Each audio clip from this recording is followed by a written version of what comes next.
Hello guys, welcome to our YouTube channel. तो देखिए, मैं आपका दोस्त अभय आज आप लोगों के साथ लेकर आया हूँ वीडियो जिसमें हम देखने वाले हैं इन्वायरमेंटल साइंस के कुछ मोस्ट इंपॉर्टेंट क्वेश्चन जो कि दिल्ली यूनिवर्सिटी सोल के जो भी स्टूडेंट हैं उनके सेमेस्टर 1 के एग्जाम में एक ये सब्जेक्ट हैगा, उसके देखने वाले हैं आज हम मोस्ट इंपॉर्टेंट क्वेश्चन जो कि मोस्ट एक्सपेक्टेड क्वेश्चन की कैटेगरी में आते हैं कि आपके एग्जाम्स में आ सकते हैं।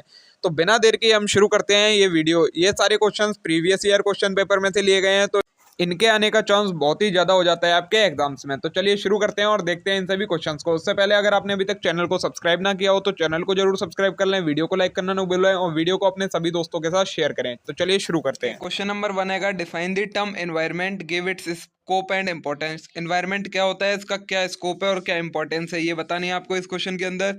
तो environment is sum total of water, air and land, their interrelationship among themselves and with human being. Environment क्या होता है, टोटल सम होता है किसका, वाटर, एयर एंड लैंड का, और इनका एक दूसरे के साथ जो रिलेशनशिप होता है ह्यूमन बीइंग के साथ उसका। Other living being and property. The word environment is drive from French word से ड्राइव किया गया एनवायरन से, विच मीन्स जिसका मतलब होता है इन सर्कल और सराउंड, मतलब आसपास या घिरा हुआ। It include all those things, सभी चीजें आती हैं, विच आर डायरेक्टली और इनडायरेक्टली डिपेंडेंट फॉर सर्वाइवल, जो कि हमारे सर्वाइवल के लिए डायरेक्टली या इनडायरेक्टली डिपेंडेंगी, उसे वो सारी चीजें एनवायरमेंट के अंदर आती हैं। स्कोप क्या है एनवायरमेंटल स्टडी का, our dependence on environment is not now to humankind since ages civilisation has been stabilised near और around the water bodies. Our natural landscape such as river, mountain, forest, desert और combination of these element are essential part of our subsistence. मतलब हमारी dependence जो हैगी environment पे वो नई नहीं है, पुराने ज़माने से ही हमारे जो एरियाज थे वो कहाँ पर, रिवर्स के बैंक पर, वाटर बॉडीज के किनारे पर बसे हुए थे, और रिवर, माउंटेन, फॉरेस्ट, ये सारे हमारे एग्जिस्टेंस का एक एसेंशियल पार्ट बनते हैं। Despite the modernization we are part of and are still dependent on natural landscape. Modernization के बावजूद भी हम अभी भी लैंडस्केप पर डिपेंड करते हैं, फॉरेस्ट पर, ग्रासलैंड पर, हम अपने फूड के लिए और लाइफ के लिए। We use water to drink and for other day to day needs. Water का हम यूज करते हैं पीने के लिए, डे टू डे नीड्स को फुलफिल करने के लिए। एयर का यूज करते हैं ब्रेथिंग के लिए। We are part of global network of food web, और हम फूड वेब का एक पार्ट बनते हैं। Everything around us form our environment and the service are vital and priceless. जो भी हमारे आसपास की चीजें हैं वो सभी एनवायरनमेंट है, और इनका प्राइस, ये सारी चीजें प्राइसलेस हैं, वाइटल है। Our dependence on environment is so great that we cannot continue life without protecting the earth environmental resources। हमारी environment पर dependence इतनी है कि अगर ये खत्म हो गए तो हमारा survive करना मुश्किल हो जाएगा। With time which is evident from advent of industrial revolution and population explosion। ये किस लिए अफेक्ट हो रहे हैं, इंडस्ट्रियल रिवॉल्यूशन की वजह से और पॉपुलेशन एक्सप्लोजन, मतलब पॉपुलेशन बढ़ने की वजह से ये सारी चीज़ें अफेक्ट होती हैं। The greed of man has increased ever since, इंसानों का लालच है वो बढ़ता जा रहा है। This has lead to rapid unplanned economic growth. इससे क्या हो रहा है, अनप्लान्ड इकोनॉमिक ग्रोथ में एक तरीके से रुकावट आ रही है। The ill effect of this type of development has lead to environmental degradation. इन सब चीज़ों से क्या होता है, एनवायरमेंटल डिग्रेडेशन भी होता है।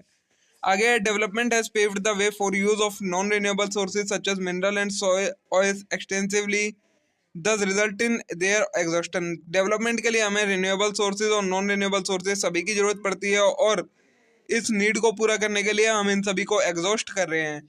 जो नॉन रिन्यूएबल सोर्सेज होते हैं वो रिप्लेनिश होते हैं, मतलब उन्हें कई मिलियंस ईयर लगते हैं बनने में, तो इनका डिप्लीशन इतना अच्छा नहीं है। A switch to renewable sources, timber and water which can be replenished easily by natural process such as regrowth or rainfall can be appreciated, but it is important to use even these resources wisely so that conserve the resource we need in long term। मानते हैं हम कि renewable sources पर shift हो गए हैं, पर इनका भी हमें यूज उसी एक हद तक करना चाहिए कि ये भी हमारे पास अवेलेबल रहे लंबे समय तक। This is called sustainable utilization और डेवलपमेंट। इसी को हम कहते हैं सस्टेनेबल यूटिलाइजेशन या development. Thus, environment studies raises the awareness of our resources along with problem caused due to exploitation. तो जो हमारी एनवायरमेंटल स्टडी है वो किस चीज़ में हेल्प करती है, हमारी ये सारी चीज़ें समझने में कि क्या क्या प्रॉब्लम होती हैं एक्सप्लॉइटेशन से और हमें इन्हें बचाने की क्यों ज़रूरत है। आगे आएगा, environment is multidisciplinary in nature. Environment है वो नेचर में मल्टीडिसिप्लिनरी होता है। It is not a singular object, it cover the diversification of nature, culture and society. ये सिर्फ एक सिंगल ऑब्जेक्ट नहीं होता है, ये कई सारी चीज़ें कवर करता है, जैसे कि नेचर हो गया, कल्चर, सोसाइटी, ये सारी चीज़ें इसमें कवर होती हैं। आगे आएगा importance of environmental studies. Environmental study की इंपॉर्टेंस क्या है? तो importance of environmental studies lies in fact that by being well acquainted with the environment and its element one can lead to a healthy spiritual and long life. क्या importance है कि अगर इसकी education होगी किसी पर्सन के पास तो वो हेल्दी स्पिरिचुअल और लॉन्ग लाइफ सस्टेन कर सकता है। The life of organism is affected by sum of all environmental factor. क्योंकि सभी ऑर्गेनिज्म की लाइफ कैसे अफेक्ट होती है? इन सभी एनवायरमेंटल फैक्टर की वजह से ही अफेक्ट होती है। नेक्स्ट क्वेश्चन है elaborate on the multidisciplinary nature of environmental study. Environmental study का जो मल्टीडिसिप्लिनरी नेचर है उसे एक्सप्लेन करना है। तो आंसर आएगा although the realm of environmental study implies a single subject but it essence is multidisciplinary in nature. It is thus considered multidisciplinary as it teaches us to protect and sustain our natural resources of land, water, air and vegetation। वैसे तो environmental study का main focus environment पर रहता है, लेकिन ये फिर भी हमें किन किन चीज़ों के बारे में बताती है कि हमें प्रोटेक्ट करना चाहिए, बचाना चाहिए लैंड को, वाटर को, एयर को एंड वेजिटेशन को। इसलिए इसे मल्टी डिसिप्लिनरी कहा जाता है। Sustainability is the ultimate goal, और इसका अल्टीमेट गोल क्या होता है? सस्टेनेबिलिटी। ठीक है, इसी का आ गया है since the environment is complex comprising everything around us. Environment एक कॉम्प्लेक्स सब्सटेंस है जो जिसमें आसपास की सारी चीजें आती हैं। So environmental study is interdisciplinary examination of how biology, geology, political, social study, law, religion, engineering, chemistry and economic combined to inform about consideration for humanity effect on the natural world. अब देखिए multidisciplinary में क्या क्या आता है। Number one, physics, to understand the change of material and energy interaction and to make mathematical model of environment. Physics कैसे है? एक तरीके से एनवायरमेंटल स्टडीज तो हमें समझना पड़ता है कि किन मटेरियल्स में चेंज हो रहा है, किस एनर्जी में चेंज हो रहा है, वो सारी चीजें हमें फिजिक्स के हेल्प से समझ में आती है। केमिस्ट्री कैसे है? तो to understand the molecular interaction in ecosystem. जो इकोसिस्टम है उसमें किन चीजों के बीच में कैसा मॉलिक्यूलर इंटरेक्शन हो रहा है उसे समझने के लिए केमिस्ट्री माना जाता है। Biology to describe the effect with the plant and animal kingdom of their diversity. Plant and animal kingdom का उनकी डाइवर्सिटी के साथ क्या इफेक्ट है उसे बायोलॉजी में आता है। एटमॉस्फेरिक साइंस है to examine the phenomena of gaseous outer layer of the earth. जो गैसेस की लेयर आएगी अर्थ पर उसे समझने के लिए एक तरीके से वो माना जाता है एटमॉस्फेरिक साइंस है। Ecology branch of science that deals with study of relationship between organism and their surrounding. Ecology वो ब्रांच है की साइंस की जो कि डील्स करती है किसके साथ? ऑर्गेनिज्म और उसके सराउंडिंग के side. This study could be on endangered, ये किस किस पर हो सकती है? Endangered species, predator species and their interaction, effect upon population by environmental contaminants. Next है एनवायरमेंटल केमिस्ट्री, तो to study chemical alteration in environment. Environment में केमिकल है वो कैसे चेंज हो रहा है वो आता है एनवायरमेंटल केमिस्ट्री के अंदर। नेक्स्ट है geo science, it include environmental geology. इसमें क्या है? एनवायरमेंटल जियोलॉजी इंक्लूड होती है। Environmental social science, volcanic phenomena और इवोल्यूशन ऑफ अर्थ क्रस्ट, ये सारी चीजें जियो साइंस में होती हैं। Mathematic and computer science used in environmental modelling and analysis of environmental related data. Economics में it deals with economical aspect, जो various component हैं एनवायरमेंट के उनके इकोनॉमिकल एस्पेक्ट्स के साथ डील करता है। Economics law, it help in framing environmental related law. Law क्या हेल्प करता है? तो ये फ्रेम करने में, एनवायरमेंट से रिलेटेड लॉ फ्रेम करने में हेल्प करता है। तो इस तरीके से माना जाता है कि एनवायरमेंटल स्टडी है वो मल्टी डिसिप्लिनरी है, मतलब हमें इसमें सभी के बारे में पढ़ना पड़ता है। नेक्स्ट है डिफाइन इकोसिस्टम। इकोसिस्टम क्या होता है? Give an account of structure and function of ecosystem. और इकोसिस्टम का क्या स्ट्रक्चर है, क्या फंक्शन है? तो सबसे पहले ecosystem, the term ecosystem proposed किसने दी थी? इकोसिस्टम की टर्म एजी टर्म्सले ने 1935 में, जिसने डिफाइन करा था the system resulting from integration of all living and non living factors of the environment. जब लिविंग फैक्टर्स हैं और नॉन लिविंग फैक्टर हैं उनके बीच में जो इंटरेक्शन होता है एक तरीके से, उससे जो भी सिस्टम बनता है उसे हम इकोसिस्टम कहते हैं। However term ecosystem is most preferred where eco implies. लेकिन इकोसिस्टम को हम कैसे समझते हैं? जिस टर्म को, इकोसिस्टम को अलग अलग करके समझते हैं, जिसमें इको का मतलब होता है the environment and system implies interaction, means environmental interaction. Interdependent complex ecosystem is structural and functional unit of ecology. Ecosystem ecology की स्ट्रक्चरल और फंक्शनल यूनिट है। Where it varies greatly in size, location, जो कि किस चीज में different है? Size में, लोकेशन में, क्लाइमेट में एंड कंपोनेंट में, मतलब सब जगह का इकोसिस्टम अलग अलग होता है। अब स्ट्रक्चर क्या होता है क्योंकि सिस्टम का? इसमें दो चीजें आती हैं, biotic and abiotic. Abiotic component कौन से होते हैं? जिनमें सारी नॉन लिविंग सब्सटेंस आते हैं और फिजिकल केमिकल फैक्टर्स आते हैं। क्या क्या चीजें आती है? क्लाइमेटिक फैक्टर जैसे कि light, humidity, atmospheric temperature, wind, Edaphic factor like soil and its type, organic matter, inorganic substance like water, carbon, sulfur, nitrogen, और organic substance like protein, carbohydrate and lipids. Biotic component क्या होते हैं? वो component जिस eco system के वो component जो उनमें हम सभी लिविंग ऑर्गेनिज्म को इंक्लूड करते हैं, वो होता है बायोटिक कंपोनेंट। बायोटिक कंपोनेंट में नंबर 1 आता है प्रोड्यूसर, जिन्हें हम ऑटोट्रॉप्स भी कहते हैं। ये कौन होते हैं? ये जो सनलाइट की मदद से फोटोसिंथेसिस की हेल्प से अपना फूड बनाते हैं खुद दूसरों के लिए, उसे हम कहते हैं प्रोड्यूसर्स। कंज्यूमर कौन होते हैं? इसमें हेटेरोट्रॉप्स आते हैं, वो एनिमल जो अपना फूड खुद नहीं बना सकते और अब फूड के लिए दूसरे ऑटोट्रॉप्स पर डिपेंड रहते हैं, उन्हें हम कहते हैं हेटेरोट्रॉप्स या कंज्यूमर। कंज्यूमर भी 3 टाइप के होते हैं। Number 1 primary consumer, these include animal which are directly, जो कि डायरेक्टली ग्रीन प्लांट्स पर डिपेंड करते हैं, वो होते हैं प्राइमरी कंज्यूमर। सेकेंडरी कंज्यूमर होते हैं वो लोग जो कि प्राइमरी कंज्यूमर्स को ईट करते हैं, वो आते हैं सेकेंडरी कंज्यूमर में। टर्शरी कंज्यूमर वो होते हैं these include large animal which feed secondary consumer, जो कि सेकेंडरी कंज्यूमर वाले एनिमल को खाते हैं, वो आते हैं हमारे टर्शरी कंज्यूमर में। और फिर आते हैं टॉप कार्निवोरस, तो इसमें जो लार्जेस्ट कार्निवोरस है जो कि टर्शरी कंज्यूमर को ही खा लेते हैं, वो आते हैं हमारे लार्ज कार्निवोरस में। नेक्स्ट है डिकम्पोजर्स कौन होते हैं? तो दीज एनिमल वो एनिमल्स या माइक्रो ऑर्गेनिज्म हम कह सकते हैं, जो कि जो कॉम्प्लेक्स सब्सटेंस होते हैं नेचर में, उसे सिंपलर सब्सटेंस में कन्वर्ट कर देते हैं, वो कहलाते हैं डिकम्पोजर्स, या और इन्हें हम रिड्यूसर्स भी कहते हैं। फंक्शनिंग क्या है एक इकोसिस्टम की? The function of ecosystem is related to flow of energy and cycling of material through the component of ecosystem. Function क्या होता है? मतलब फ्लो, एनर्जी का फ्लो करना, और जो मटेरियल है उनकी साइक्लिंग, मतलब जहां से वो आए हैं उन्हें घुमाकर वापस वहीं पर पहुंचाना, वो कहलाता है functioning of ecosystem. The producer the green plant with help of solar energy and mineral, जो प्रोड्यूसर होते हैं मतलब ग्रीन प्लांट होते हैं, वो सोलर एनर्जी की हेल्प से सॉइल में से क्या क्या लेते हैं? CHON, PCAMG एक्सेट्रा, ये सारे एलिमेंट लेते हैं। And atmosphere nutrient will build up complex organic matter, और जो एटमोसफेयर में क्या करते हैं? उन सभी चीज़ों को मिला के कॉम्प्लेक्स ऑर्गेनिक मैटर बना देते हैं, जैसे कि कार्बोहाइड्रेट और फैट। उसके बाद क्या होता है? We can observe energy flow unidirectly from sun to producer and consumer and finally to decomposer। Energy कैसे फ्लो होती है? सबसे पहले सन से प्रोड्यूसर्स में आती है, प्रोड्यूसर से कंज्यूमर में, कंज्यूमर से डिकम्पोजर में। But mineral on other and keep on moving in cycling manner, but जो मिनरल होते हैं वो हमारे साइक्लिक मैनर में मूव करते रहते हैं। The cycling of mineral is accomplished by biogeochemical cycle which operate in the ecosystem. तो ये साइकिलिंग कैसे कंप्लीट होती है? जो बायोजियो केमिकल साइकिल होती है इकोसिस्टम में, उसके बारे में अभी आगे हमें पढ़ना है, उससे ये साइकिल कंप्लीट हो जाती है। नेक्स्ट क्वेश्चन है give a brief account of types of ecosystem taking relevant example. कुछ एग्जांपल लेके हमें इकोसिस्टम को समझाना है, इकोसिस्टम क्या होता है। तो an ecosystem is collection of organism that consider together for a distinct system. The interdependent interaction of these organisms with each other and with other environment is called ecosystem। पीछे हम पढ़ चुके हैं इकोसिस्टम क्या होता है। जब लिविंग और नॉन लिविंग ऑर्गेनिज्म के बीच में इंटरेक्शन होता है तो उससे जो सिस्टम बनता है उसे हम इकोसिस्टम कहते हैं। There are many ecosystem in existence, कई सारे इकोसिस्टम हैं जिनमें से कुछ दिए गए हैं। Number 1 natural ecosystem, number 2 aquatic ecosystem, aquatic में दो आएंगे, marine ecosystem, fresh water ecosystem.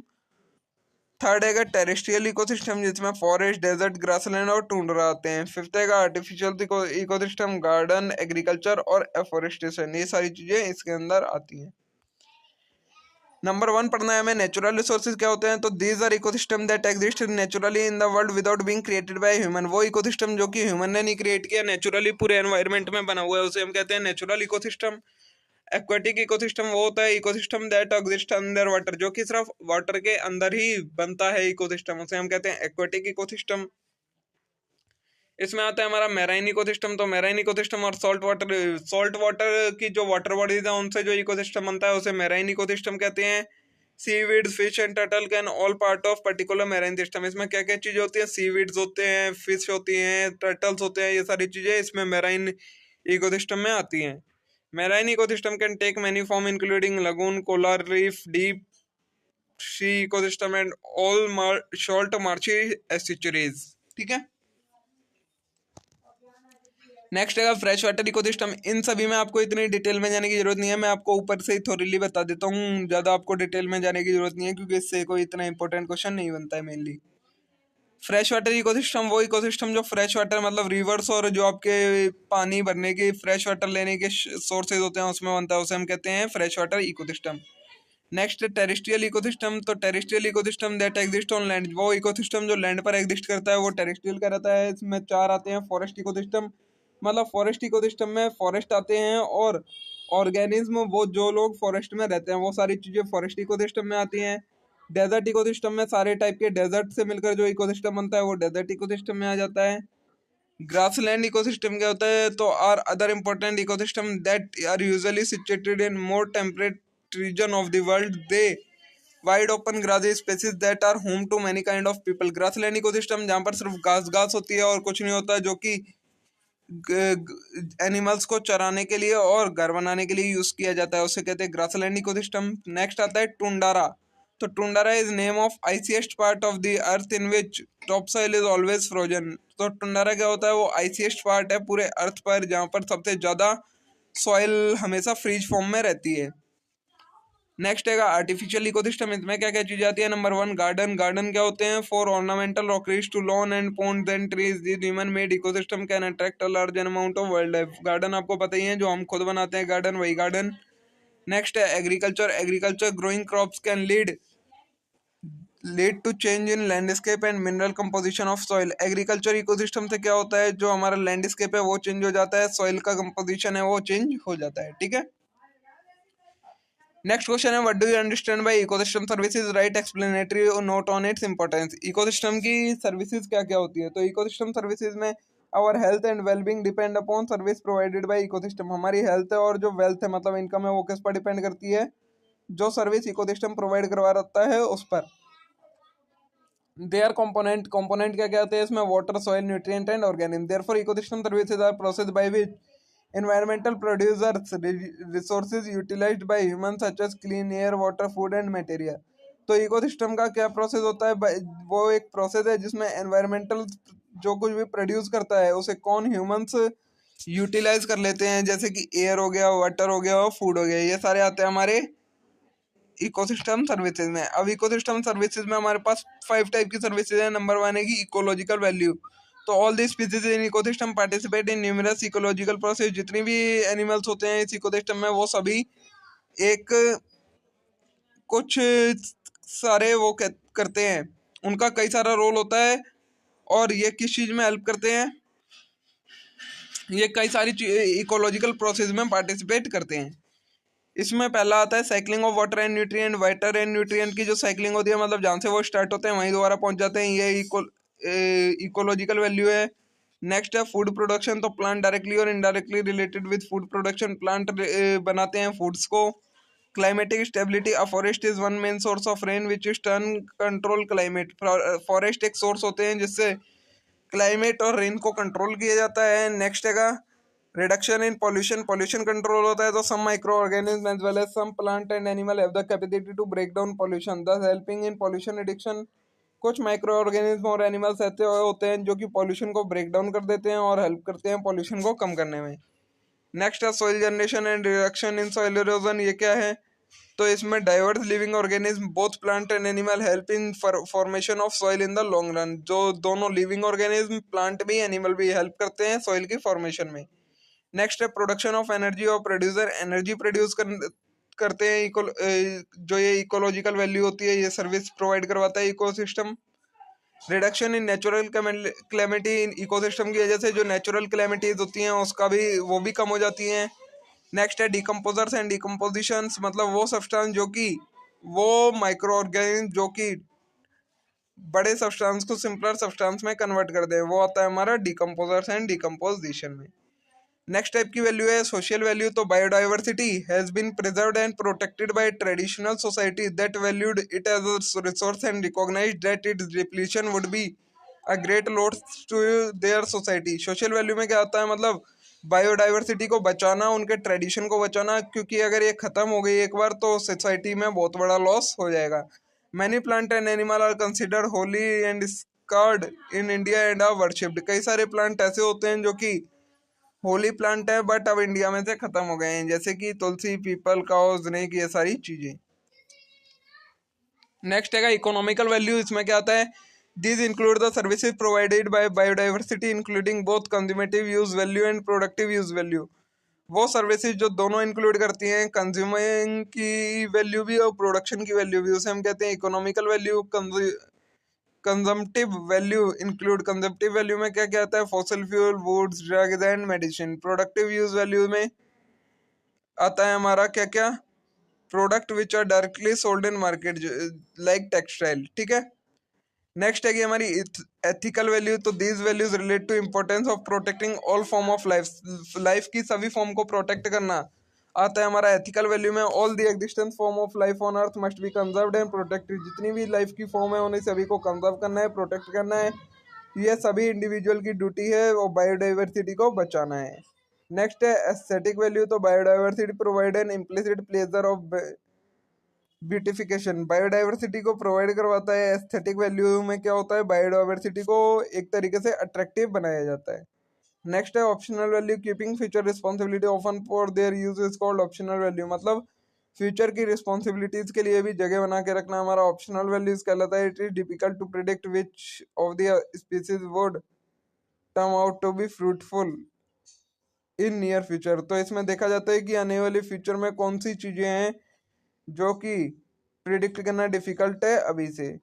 ये हो गई हमारी एथिकल वैल्यू। मींस क्या क्वेश्चन था हमारा, इकोसिस्टम क्या क्या सर्विसेज प्रोवाइड करवाता है। तो ये हमारी 6 सर्विसेज रहेंगी जो इकोसिस्टम प्रोवाइड करवाता है। ठीक है, नेक्स्ट है एक्सप्लेन दी फॉलोइंग टर्म्स। ये कुछ टर्म्स दिए हमें, उन्हें एक्सप्लेन करना है, क्योंकि आपका एक जो लास्ट क्वेश्चन आता है, 5th या 6th क्वेश्चन होता है, वो इसी टाइप का शॉर्ट नोट आता है। तो नंबर 1 है एस्चुरीज। एस्चुरीज क्या होते हैं, तो estuaries are transitional zone formed between river environment and maritime environment.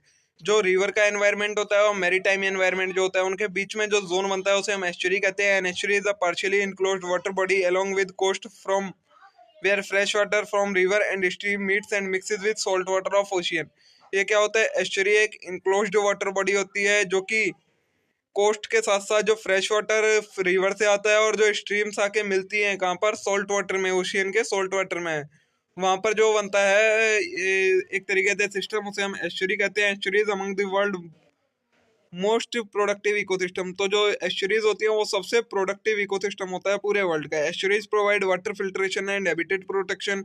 Estuaries क्या प्रोवाइड करवाती है हमें, फिल्ट्रेशन और habitat protection. Marshes and mangrove forest act as filtering pollutants such as heavy metal, pesticides, sediment and nutrients. Thus estuaries are not only highly fertile region with nutrient enriched matter but also the most polluted ecosystem। तो estuaries fertile भी होती हैं और nutrient rich भी होती हैं, but उसके साथ साथ ये मोस्ट पॉल्यूटेड इकोसिस्टम में काउंट होती हैं। Estuaries also act as sponge soaking up the excess water, thus protecting stream, river channel and coastal shores from calamities such as flood erosion। Estuaries एक तरीके से स्पंज का काम करती हैं, जो कि क्या कर लेती है, सोक कर लेती हैं जो भी एक्सेस वाटर होता है स्ट्रीम में, रिवर में, कहीं पर भी उसे, और फ्लड और इरोजन को कम कर देती है। सेकंड है स्ट्रीम एंड रिवर इकोसिस्टम। क्या होता है, तो moving water represent stream and river ecosystem is which all the living forms are adapted to different rates of flow of water. मतलब मूविंग वाटर जो हमारा बहता हुआ पानी होता है उसे हम स्ट्रीम कहते हैं, और रिवर इकोसिस्टम में पूरा जो इकोसिस्टम रिवर के अंदर का इकोसिस्टम होता है, जो जो चीजें आती हैं उसमें, वो कहलाता है river ecosystem. Large surface area of river account to greater photosynthesis rate which lead to higher amount of inorganic nutrients such as nitrogen and phosphorus flowing down the stream. ज्यादा फोटोसिंथेसिस की वजह से क्या होता है, इनऑर्गेनिक न्यूट्रिएंट जो होते हैं वो बढ़ जाते हैं। इनऑर्गेनिक न्यूट्रिएंट में क्या क्या आता है, नाइट्रोजन और फास्फोरस, जो कि इन पानियों में बढ़ जाता है। ठीक है, इसे आप रीड कर लीजिएगा, बाकी मैंने इसको समझा दिया आपका। नेक्स्ट है फ्रेश वाटर इकोसिस्टम। तो फ्रेश वाटर इकोसिस्टम कितना ऑक्यूपाई करता है, कितना है, तो 0.80% जो टोटल वाटर सरफेस पर रहेगा उसका 0.80% वाटर फ्रेश वाटर है। 41% of world non fish species, और इस फ्रेश वाटर में 41% जो फिश की स्पीसीज हैं वो रहती हैं। There are 3 types fresh water के, 3 इकोसिस्टम होते हैं, लेंटिक और स्टैंडिंग वाटर इकोसिस्टम। मतलब जहाँ पर पानी रुका हुआ हो या धीरे धीरे बह रहा हो उसे लेंटिक और स्टैंडिंग वाटर कहते हैं। दूसरा है लोटिक और मूविंग वाटर, जिसमें फास्टली वाटर मूव करता है, उसे कहते हैं लोटिक और मूविंग वाटर इकोसिस्टम। वेटलैंड क्या होती है, is a place where land is covered with water either permanently or seasonally. एक लैंड जो कि क्या तो पूरे टाइम या फिर कुछ सीजन्स में वाटर से कवर रहती है उसे वेटलैंड कहते हैं। नेक्स्ट आता है हमारा ओशियन और मैराइन इकोसिस्टम। तो ocean approx 71% total earth surface का ओशियन है और इसमें 97% टोटल प्लेनेट का वाटर है। दस they form the largest ecosystem. तो ये सबसे बड़ा इकोसिस्टम है पूरी अर्थ का। ओशियन है वो हाई सॉल्ट कंटेंट, इनमें सबसे ज़्यादा सॉल्ट का कंटेंट होता है और form a major part in global circulation of nutrient, और पूरे वर्ल्ड में न्यूट्रिएंट को सर्कुलेट करने में ये हेल्प करते हैं। This usually have a large biodiversity ranging from phytoplanktons and zooplanktons to larger fishes. The ecosystem of ocean is characterized of factors such as geology, temperature, tides, light availability। जो ocean का ecosystem है वो किन किन चीज़ों पर based करता है? जियोलॉजी पर, टेम्परेचर पर, टाइड्स पर, लाइट पर, अवेलेबिलिटी एंड ज्योग्राफी पर। ठीक है, आगे से आप रीड कर लीजिएगा। हम आज चलते हैं आगे। ट्रॉपिक लेवल क्या होता है? तो the transfer of energy from producer to different organism with repeated eating and being eaten is termed as food chain. Energy का ट्रांसफर प्रोड्यूसर से नेक्स्ट ट्रॉपिक लेवल के कंज्यूमर्स में वो कहलाता है हमारा ट्रॉपिक ट्रॉपिक लेवल को बोला गया है ना। तो the transfer of energy from producer to different organism, producer से दूसरे ऑर्गेनिज्म में जब एनर्जी ट्रांसफर होती है तो वो जो एक लेवल से दूसरे पर गई उसे हम कहते हैं trophic level. Each successive step in food chain representing organism termed as trophic level. Food chain में जो भी एक सक्सेसिव मतलब अगला स्टेप जो होता है वो एक नया ट्रॉपिक लेवल बना देता है। The trophic level are generally represented as pyramidical shape. जो ट्रॉपिक लेवल होते हैं उसे हम पिरामिड की शेप में दिखाते हैं। ये दिया गया है आपको ट्रॉपिक लेवल। ठीक है, नेक्स्ट है फूड चेन। तो फूड चेन क्या होता है? The transfer of food energy from producer through a series of organism with repeated eating and being eaten is known as food chain. Energy का food में से एनर्जी का transfer कहाँ से? प्रोड्यूसर में से बाकी सभी में दूसरे लोगों पर। किससे होता है? ये ईटिंग से होता है, बार बार किसी चीज को खाने से, या फिर खुद को जब कोई चीज खुद किसी और के द्वारा खा ली जाती है तो वो हमारा फूड चेन का पार्ट बन जाता है। Each organism in food chain is dependent on next organism. Food chain में जितने भी ऑर्गेनिज्म होते हैं वो दूसरे अपने से नेक्स्ट ऑर्गेनिज्म पर डिपेंड करते हैं and on as a source of food. किस फॉर्म में? फूड ऑफ सोर्स के फॉर्म में। Every organism require energy to live. सभी ऑर्गेनिज्म को एनर्जी की जरूरत होती है जीने के लिए। तो food chain in ecosystem help to maintain biodiversity of nature. तो फूड चेन क्या हेल्प करती है? इकोसिस्टम की बायोडाइवर्सिटी को मेंटेन करके रखने में, एनर्जी के फ्लो को मेंटेन करने में और न्यूट्रिएंट को ट्रांसफर करने में हेल्प करती है। देखिए पहला क्वेश्चन है एक्सप्लेन द फॉलोइंग इन 1 और 2 सेंटेंस। इस टाइप के क्वेश्चन बहुत ज्यादा आते हैं ईवीएस में। फर्स्ट हैगा नॉइज पोल्यूशन के बारे में बताना है, बायोडाइवर्सिटी हॉटस्पॉट्स क्या होते हैं, क्लोरोफ्लोरोकार्बन क्या है, एसिड रेन क्या है। तो इस टाइप के जो क्वेश्चन आते हैं ना वो बहुत ज्यादा आते हैं इस ईवीएस के पेपर में। डायरेक्ट क्वेश्चन इसी टाइप के आते हैं कि शॉर्ट नोट लिखो और ये कुछ सेंटेंस लिखो, इतना लिखो, उतना लिखो, आपको लिमिट बता दी जाएगी और इनके बारे में शॉर्ट नोट टाइप में ज्यादातर क्वेश्चंस आते हैं। तो आपको सभी कंसेप्ट्स को समझ के जाना है क्योंकि आपको बना के लिखना पड़ेगा। कोई भी डायरेक्ट क्वेश्चन सीधा नहीं पूछा जाएगा ज्यादातर। ठीक है, ये फर्स्ट क्वेश्चन हो गया। नेक्स्ट क्वेश्चन देखिए और क्या है, answer the following in 4 to 5 sentences. देखिए 4 से 5 सेंटेंसेस में बताना है। फर्स्ट पूछा है इसमें सस्टेनेबल डेवलपमेंट क्या होता है। सेकंड है reason for increased pollution in Delhi. Delhi में पॉल्यूशन बढ़ने का क्या रीजन है। नेक्स्ट है human pollution growth and natural resource के बारे में। फिर human health hazards from nuclear energy plant. जो न्यूक्लियर एनर्जी प्लांट होते हैं उनसे ह्यूमन की हेल्थ को क्या हजार्ड मतलब इम्पैक्ट पहुंचता है। नेक्स्ट है pesticides and human health. Pesticides और ह्यूमन हेल्थ का क्या कनेक्शन है, क्या उनका इम्पैक्ट होता है। ये हो गया आपका सेकंड क्वेश्चन। देखा आपने, ये भी उसी टाइप का शॉर्ट नोट टाइप का क्वेश्चन है। नेक्स्ट क्वेश्चन है, ये कुछ क्वेश्चन हैंगे जो कि लॉन्ग वाले क्वेश्चन से टाइप के हैं। फर्स्ट है what are the difference between renewable and non renewable sources of energy. Energy के रिन्यूएबल और नॉन रिन्यूएबल सोर्सेज में क्या डिफरेंस है। Explain giving suitable examples. Example देकर आपको एक्सप्लेन करना है। नेक्स्ट है why is nuclear energy considered as alternate source of energy. जो न्यूक्लियर एनर्जी है उसे हम अल्टरनेट सोर्स ऑफ एनर्जी क्यों मानते हैं। Why having civil society group have been against Karkarduma nuclear power plant in India. जो सिविल सोसाइटी ग्रुप्स हैं वो जो कुदनकुलम न्यूक्लियर पावर प्लांट है इंडिया में उसके क्यों अगेंस्ट हैं। नेक्स्ट क्वेश्चन है name the biotic and abiotic component of ecosystem. Ecosystem के बायोटिक और एबायोटिक कंपोनेंट कौन कौन से हैं। Explain the role of biotic component in functioning of any ecosystem you have studied. और जो बायोटिक कंपोनेंट है उनका क्या रोल होता है इकोसिस्टम की फंक्शनिंग में, उसको एक्सप्लेन करना है। नेक्स्ट क्वेश्चन है what are the various goods and services provided by forest ecosystem. जो फॉरेस्ट इकोसिस्टम होते हैं वो क्या क्या गुड्स एंड सर्विसेज प्रोवाइड करवाते हैं। Describe various threats to our forest, और हमारे फॉरेस्ट को क्या क्या नुकसान, मतलब एक तरीके से थ्रेट्स क्या क्या है, मतलब क्या क्या प्रॉब्लम्स है उनके साथ, ये लिखना है। ठीक है, आगे आएगा define biodiversity, why it is important to conserve biodiversity. Biodiversity क्या होता है और बायोडाइवर्सिटी को बचाना क्यों महत्वपूर्ण है, ये बताना है। नेक्स्ट है state two major threat to biodiversity. दो मेजर थ्रेट बताने हैं बायोडाइवर्सिटी को, किन चीज से दो मेजर प्रॉब्लम्स हैंगी, किन चीज से नुकसान हैगा उनको, ये बताना है। In what way has the project tiger helped in conservation of biodiversity in India. और जो प्रोजेक्ट टाइगर प्लान आया था वो कैसे बायोडाइवर्सिटी को कंजर्व करने में हेल्प कर रहा था। नेक्स्ट क्वेश्चन है discuss the multidisciplinary nature of environmental study. Environmental study का मल्टीडिसिप्लिनरी नेचर से क्या मतलब है। Give a suitable example how an environmental problem में be addressed with multidisciplinary approach. और एक एग्जांपल देना है कि कोई एनवायरमेंटल प्रॉब्लम को हम मल्टीडिसिप्लिनरी अप्रोच से कैसे सॉल्व कर सकते हैं। ठीक है,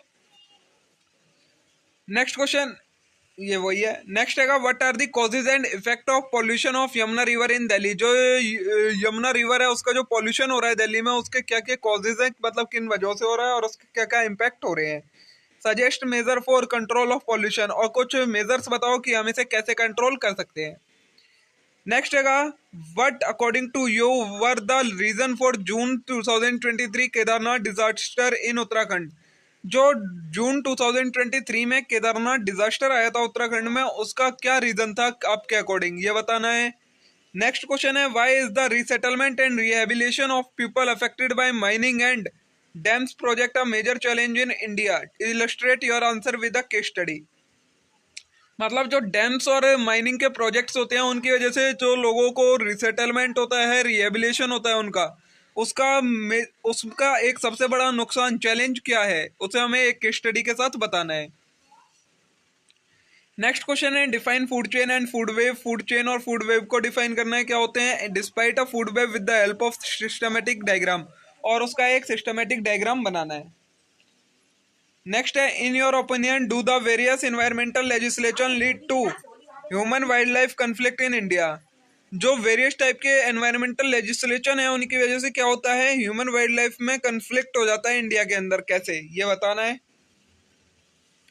फिर ये उसी टाइप के क्वेश्चन आगे देखिए, डिफाइन करना है इन सभी को, एंडेमिक स्पीसीज को, फूड चेन को, बायोडाइवर्सिटी को, एनर्जी पिरामिड्स को, स्मार्ट सिटीज को, रिन्यूएबल एनर्जी को और हॉटस्पॉट्स को। ठीक है, नेक्स्ट क्वेश्चन है ये शॉर्ट नोट वाला आएगा, देखिए उसी टाइप के ज्यादातर क्वेश्चन आएंगे। नंबर 1 आएगा सस्टेनेबल डेवलपमेंट के बारे में लिखना है, लैंड डिग्रेडेशन के बारे में लिखना है, बायोलॉजिकल इन्वेंशन के बारे में लिखना है, सॉलिड वेस्ट मैनेजमेंट के बारे में लिखना है और क्योटो प्रोटोकॉल के बारे में लिखना है। ठीक है, नेक्स्ट है डिफरेंस बिटवीन टाइप का क्वेश्चन, इसमें आपको डिफरेंस बिटवीन करना है। फर्स्ट है बायोस्फीयर और एटमॉस्फेयर के बीच में, सेकंड है फ्रेश वाटर इकोसिस्टम और मैराइन इकोसिस्टम के बीच में, नेक्स्ट है conventional and non conventional sources of energy के बीच में। ये डिफरेंस बिटवीन लिखने हैं, कम से कम आपको इसमें 5 डिफरेंस लिखने होंगे, तभी ये 5 मार्क्स का क्वेश्चन आपका होगा। नेक्स्ट क्वेश्चन है what do you understand by environmental movement. Environmental movement क्या होती है, briefly describe the role of such environment in conservation of biodiversity and protection of environment. और जो ये एनवायरमेंटल मूवमेंट्स होते हैं इनका बायोडाइवर्सिटी को बचाने में और एनवायरमेंट को प्रोटेक्ट करने में क्या रोल हैगा, कैसे है, एक्सप्लेन करना है।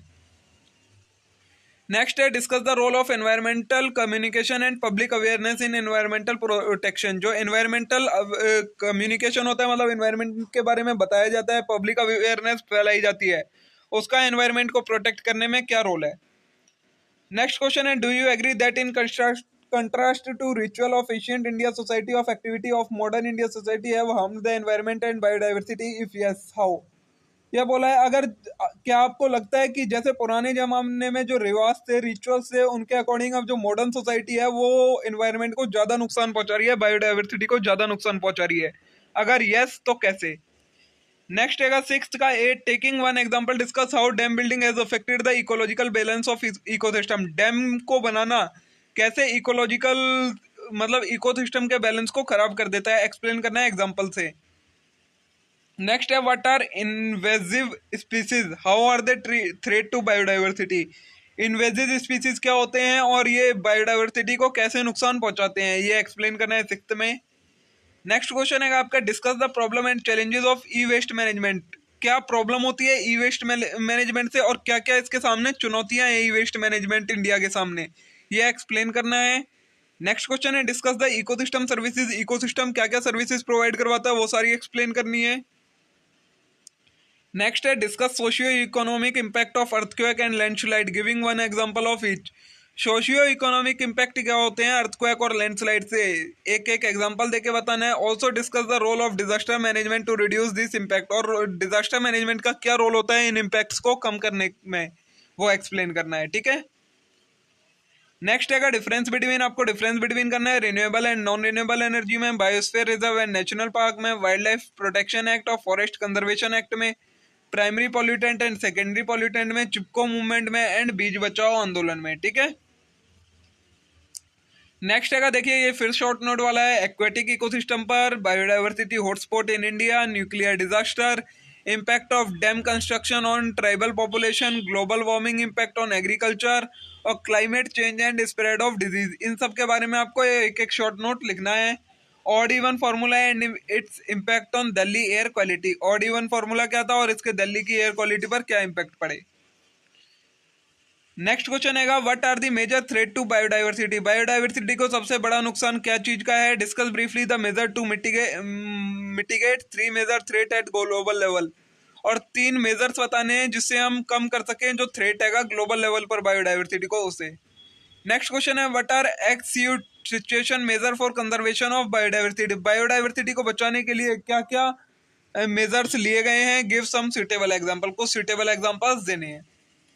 नेक्स्ट क्वेश्चन है give a brief account of project tiger in India, how is saving tiger crucial for saving man's own survival.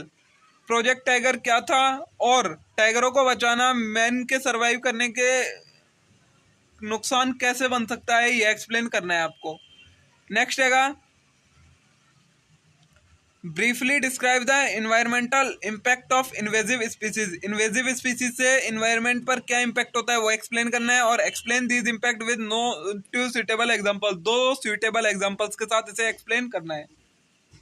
Next है व्हाट इज ऑब्जेक्टिव ऑफ स्वच्छ भारत अभियान। स्वच्छ भारत अभियान का क्या ऑब्जेक्टिव था, what are challenges and how can we make this movement more effective and successful, और हम इस मूवमेंट को कैसे मोर इफेक्टिव और सक्सेसफुल बना सकते हैं।